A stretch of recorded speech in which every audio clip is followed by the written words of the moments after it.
नमस्कार, आदाब, सत श्री अकाल, प्रणाम। आप देख रहे हैं एबीएन न्यूज प्लस। आपके साथ मैं हूं ज्ञानेंद्र पांडे ज्ञानी।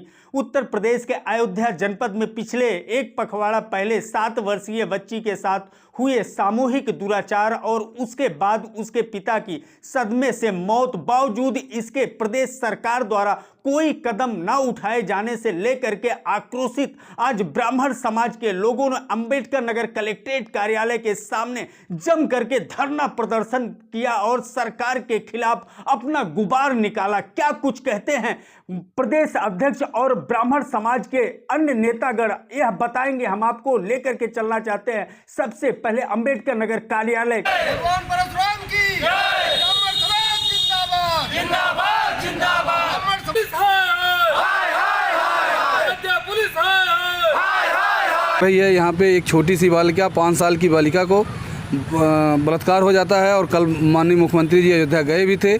एक बार भी नहीं सोचे कि लाइए बिटिया के परिवार से मिल ले, उनके क्या हाल उसकी माँ की होगी, क्या हाल उसके पिता का होगा, क्या हाल उसके परिवार का होगा, कोई सोचने का विषय नहीं भैया। ब्राह्मण समाज की दिन प्रतिदिन अवहेलना किया जा रहा है। अगर वहीं कहीं किसी अन्य समाज की बात होती तो बाबा ज़रूर पहुँचते, हर हालत में पहुँचते। अब तक 20 लाख 50 लाख रुपया भी मिल गया होता और एक आध नौकरी भी मिल गई होती, लेकिन यह गरीब ब्राह्मण की बात है, इसलिए बाबा नहीं जाएंगे। ब्राह्मण महासभा सेवा समिति के प्रदेश अध्यक्ष हरिओम तिवारी ने गर्जना करते हुए सरकार के खिलाफ अपना गुबार निकाला। इसी कार्यक्रम में मौजूद रही जिला पंचायत सदस्य और समाजवादी पार्टी की नेत्री प्रतिमा यादव क्या कुछ कहती हैं, सुनते हैं उनकी बात। के नाते लोग कहते हैं कि महिलाओं का कोई जाति नहीं है, महिलाओं का कोई समाज नहीं है, लेकिन मैं एक बेटी की माँ हूँ, मैं भी किसी की बहन हूँ, किसी की बेटी हूँ। और योगी आदित्यनाथ जी उत्तर प्रदेश के दोबारा मुख्यमंत्री बने हैं। लोग कहते हैं उनके पास परिवार नहीं है, उनके पास बीवी बच्चे नहीं है। तो बीवी बच्चे नहीं, लेकिन किसी माँ के पुत्र तो आप हैं, वो भी तो एक महिला है। किसी बहन के आप भाई हैं, वो भी तो एक महिला है। उस महिला की भी तो बेटी होगी। जरूरी है कि योगी आदित्यनाथ के बहन की बेटी का बलात्कार हो, उनके अड़ोसी पड़ोसी का बलात्कार हो, तब उनके कान पे जू रहेगा, तब बुलडोजर चलवाएंगे। हम चाहते हैं वही जो अपराधियों के लिए, अन्य अपराधियों के लिए वो बुलडोजर चलवा रहे हैं, उस बहन, उस गुड़िया के लिए, उस योगी आदित्यनाथ जी को उस गुड़िया को के बारे में सोचना पड़ेगा, उस बेटी के बारे में सोचना पड़ेगा कि भले से हमारी उनकी बेटी नहीं है, लेकिन बेटी मानना पड़ेगा। अयोध्या में अगर दोबारा उनको, अयोध्या के नाते दोबारा उनको सत्ता मिला है तो उनको सोचना पड़ेगा। नहीं तो फिर ऐसे दुर्दिन आएंगे कि भाजपा वाले या फिर योगी आदित्यनाथ सोच भी नहीं सकते कि भगवान परशुराम जी के जो वंशज हैं उनका ऐसे नाश करेंगे, ऐसे सत्यानाश करेंगे कि दोबारा फिर उस सत्ता में आ नहीं सकेंगे।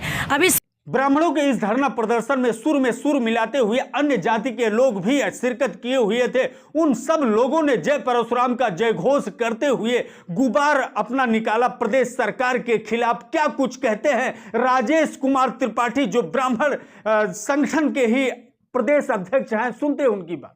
नगर 16 मार्च को अयोध्या कोतवाली जनपद अयोध्या के अंतर्गत एक 7 वर्षीय ब्राह्मण लड़की का अपहरण करके सामूहिक बलात्कार किया जाता है और मरासन स्थिति में छोड़ करके अत्याचारी चले जाते हैं। लड़की खुद बयान देती है जो भी दुष्कर्म करने वाले हैं, लेकिन अभी तक प्रशासन लीपापोती की बात करता है। उसी के रूप में सदमे में आकर के लड़की के बड़े पिता वो स्वर्गवासी भी हो जाते हैं और माननीय मुख्यमंत्री योगी जी जाते हैं अयोध्या, लेकिन उस पीड़ित परिवार से मिलने की इच्छा नहीं रखते हैं। अंबेडकर नगर कलेक्ट्रेट कार्यालय के सामने आयोजित इस कार्यक्रम में सैकड़ों की संख्या में ब्राह्मण वर्ग के लोग इकट्ठा रहे। लगभग सभी लोगों ने पीड़ित को न्याय के लिए और अहेतुक सहायता के लिए मांग किया और यह क्षुब्धता व्यक्त किया, आक्रोश व्यक्त किया।